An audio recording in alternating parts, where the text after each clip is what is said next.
बौद्ध भिक्षुओं को मुआवजा रखने की, तमंचा रखने की क्या जरूरत? अरे ये मुझे डीएम ने दिया है, भारत सरकार ने दिया है, ये किसी के बाप ने दिया है। जिसका चरित्र अच्छा होता है उसी को हथियारों का लाइसेंस होता है। जो चोर ना हो, बदमाश ना हो, डकैत ना हो, 6 नंबर 8 नंबर में नाम ना हो, अपाहिज ना हो, लंगड़ा ना हो, दिव्यांग ना हो, और वो जो है पागल ना हो, उसको मिलता है भाई। ये गवर्नमेंट देती है। एसपी का निरीक्षण होता है, पूरा एलआईयू की रिपोर्ट लगती है, पूरा डीएम उसे देख के देता है। ये कोई मैंने अपने आप ले लिया क्या? तो क्या जरूरत पड़ेगी इसकी? अरे मुझे सबसे ज्यादा जरूरत है हनुमान जी को गला रखने की क्या जरूरत पड़ गई, तू बता। शिव जी को त्रिशूल रखने की क्या जरूरत पड़ गई, दुर्गे को तलवार रखने की क्या जरूरत पड़ गई, रामचंद्र जी को तीर कमान रखने की क्या जरूरत पड़ गई, तू बता मुझे। आज रामचंद्र जी होते और टैंक मांगते, वो तो भगवान है। अरे आज वो होते तो वो टैंक मांगते, रॉकेट लॉन्चर मांगते। वो भगवान है और हम इंसान हैं। भगवान को जरूरत नहीं है, इंसान को जरूरत है। सनातन तो बौद्ध धर्म है, सनातन हिंदू धर्म नहीं है। एस धर्मो सनातनो बुद्धिज्म में कहा गया है। सनातन धर्म तो इन्होंने लूट लिया है। सनातन धर्म इनका नहीं है, सनातन धर्म बुद्ध को कहते हैं। सनातन का मतलब है जो सिद्धायतन है, सिद्धायतन से सनातन बना है। सिद्धायतन क्या है? 5 इंद्रियां और 6वां मन, इसे सिद्धायतन कहते हैं। और सिद्धायतन को इन्होंने सनातन कर दिया है। ये सनातन इनका नहीं है, सनातन बौद्धों का है। यदि तुम्हारा बदनाम हो रहा है, तुम्हारे भगवान करेंगे तुम्हारी रक्षा, क्यों चिंता करते हो? तुम्हारे पास 33 करोड़ देवता हैं, तुम्हारे पास हनुमान जी हैं, तुम्हारे पास शिव जी हैं, तुम्हारे पास चक्र सुदर्शन है। कौन क्यों चिंता करते हो? हिंदू धर्म खतरे में नहीं है, सनातन धर्म खतरे में नहीं है, यहाँ का ब्राह्मणवाद खतरे में है। जो आज ब्राह्मण को अपने जीव को उपार्जन के लिए दक्षिणा नहीं मिल रही है। यहाँ कोई धर्म खतरे में नहीं है, सारे धर्म ठीक तरह से चल रहे हैं। ये देश धर्मनिरपेक्ष है, सनातन धर्म खतरे में नहीं है। पंडित जी का दान दक्षिणा खतरे में। फंडिंग हो रही है तो फंडिंग के लिए तुम कौन हो? उसके लिए ईडी है, उसके लिए सीबीआई है, उसके लिए इनकम टैक्स है, उसके लिए हमारा जो कॉमर्शियल डिपार्टमेंट है। वो तुम कौन हो बे? तुम कोई ईडी हो? वो ईडी अपना काम कर रही है, चाहे बाहर से फंडिंग हो रही है, चाहे अंदर से फंडिंग हो रही है, चाहे कहीं से ही फंडिंग हो रही है। हमको फंडिंग हो रही है और तुम 10 करोड़ दे रहे हो आदमी को मारने के लिए। तुमको कहाँ से फंडिंग हो रही है? लो लंगोटी पहनकर और तिलक लगा के और नंग धड़ंगे घूम रहे हो, तुम पे 10 करोड़ रुपया कहाँ से आया? हमें बताओ। फंडिंग हो रही है। लेकिन HIV से भी तो तुलना नहीं करनी चाहिए ना सनातन की। देखिए HIV हो चाहे मलेरिया हो, जिस धर्म में जातिवाद है, जिस धर्म में छुआछूत है, जिस धर्म में ऊंच नीच है, जिस धर्म में एक ऊंचा और एक नीचा, वो एटम बम से भी ज़्यादा खतरनाक है। आपको मालूम होना चाहिए, जब जापान पर एटम बम पड़ा तो केवल 1 दिन में 2 लाख मरे। लेकिन जातिवाद के कारण यहाँ पर जुल्म होता है, जातिवाद के कारण अत्याचार होता है, जातिवाद के कारण यहाँ पर बहन बेटियों के साथ बलात्कार होता है, जातिवाद के कारण यहाँ पर घरों में आग लगाई जाती है, जातिवाद के कारण मूंछ रखाने पर कत्ल कर दिया जाता है, जातिवाद के कारण यहाँ पर पेशाब पिलाया जाता है जूते में, उसके मुंह पर पेशाब किया जाता है। अरे भाई, ये किसके कारण हो रहा है? ये सब वर्ण व्यवस्था के कारण हो रहा है। और वर्ण व्यवस्था किसमें है? किसी भी धर्म में हो। वो एड्स तो क्या, वो तमाम बीमारियों से ज्यादा खतरनाक है। जातिवाद खत्म कर दो, सरनेम लिखना खत्म कर दो, तो हम जानते हैं कि देश में परिवर्तन आएगा। जातिवाद के रहते इस देश में कभी समता की कल्पना मत करना,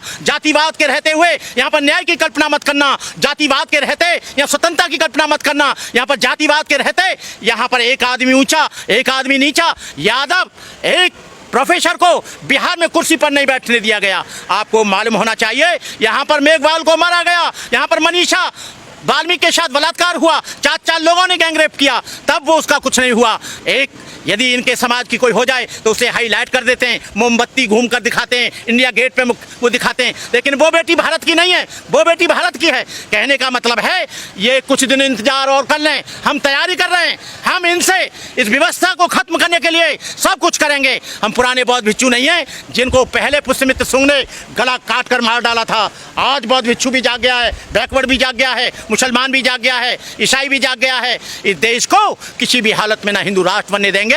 हम किसी धर्म का विरोध नहीं करते हैं, लेकिन हम व्यवस्था का जरूर विरोध करते हैं। हम व्यवस्था के लिए बनाए रखने के लिए, जिस व्यवस्था में हिंदू मुस्लिम सिख ईसाई सारे लोग खुश रह सकें, हम ऐसा करना चाहते हैं। अरे जब तुम चिल्लाते हो कि मुर्मू दलित महिला को हमने राष्ट्रपति बना दिया, रामनाथ कोविंद को बना दिया, लेकिन वहां पर रामनाथ कोविंद को जगन्नाथपुरी के मंदिर में घुसने नहीं दिया, जबकि वो प्रथम नागरिक होता है। अरे वो भी तो हिंदू है। इधर बताते हो कि राष्ट्रपति बना दिया दलित को, लेकिन दलित को मंदिर में जाने की इजाजत नहीं। मुर्मू को भी बना दिया, लेकिन मुर्मू को अभी यहाँ पर एक कार्यक्रम हुआ था, अभी इसका पार्लियामेंट का उद्घाटन, उसमें भी नहीं बुलाया गया। नए पार्लियामेंट एक मंदिर में गई थी, वहाँ पर भी नहीं जाने दिया। अच्छा, हम हिंदू इसलिए हैं कि हमसे तुम काम निकालो, लेकिन जब हमारे सम्मान की बात आए, जब हमको बराबर के अधिकार की बात आए, तब हम हिंदू नहीं रहते, तब हम बैकवर्ड हो जाते, शेड्यूल कास्ट हो जाते, नाई हो जाते, धानुक हो जाते, कहार हो जाते, लोहार हो जाते, चमार हो जाते, यादव हो जाते, कुर्मी हो जाते, संखवार हो जाते,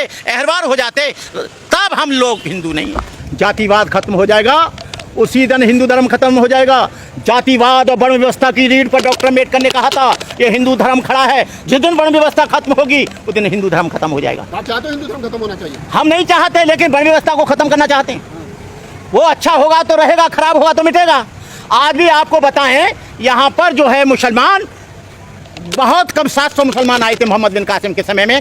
आज इसी देश में 25-30 करोड़ कैसे हो गए? एक पाकिस्तान कैसे बन गया? बांग्लादेश कहाँ से बन गया? हमें बताएं आप।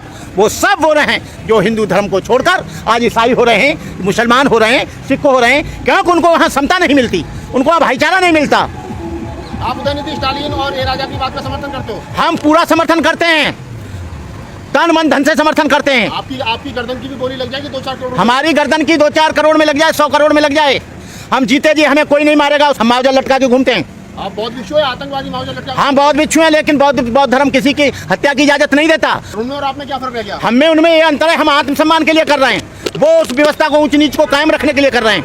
हम लोगों को मनुष्य बनाने के लिए लड़ रहे हैं। हम समता, स्वतंत्रता, भाईचारा, भ्रातृभाव के लिए लड़ रहे हैं। हम कोई अपने स्वार्थ के लिए नहीं लड़ रहे हैं, हमारा कोई स्वार्थ नहीं है। एक बौद्ध भिक्षु को माउचा रखने की, तमंचा रखने की क्या जरूरत? अरे ये मुझे डीएम ने दिया है, भारत सरकार ने दिया है, ये किसी के बाप ने दिया है। जिसका चरित्र अच्छा होता है उसी को हथियारों का लाइसेंस होता है। जो चोर न हो, बदमाश न हो, डकैत न हो, 6 नंबर 8 नंबर में नाम न हो, अपाहिज न हो, लंगड़ा ना हो, दिव्यांग ना हो, और वो जो है पागल ना हो, उसको मिलता है। भाई ये गवर्नमेंट देती है, एसपी का निरीक्षण होता है, पूरा एलआईयू की रिपोर्ट लगती है, पूरा डीएम उसे देख के देता है। ये कोई मैंने अपने आप ले लिया क्या? तो क्या जरूरत पड़ेगी इसकी? आप अरे मुझे सबसे ज्यादा जरूरत है हनुमान जी को गदा रखने की क्या जरूरत पड़ गई? तू बता। शिव जी को त्रिशूल रखने की क्या जरूरत पड़ गई? दुर्गे को तलवार रखने की क्या जरूरत पड़ गई? रामचंद्र जी को तीर कमान रखने की क्या जरूरत पड़ गई? तू बता मुझे। आज रामचंद्र जी होते और टैंक मांगते? वो तो भगवान है। अरे आज वो होते तो वो टैंक मांगते, रॉकेट लॉन्चर मांगते।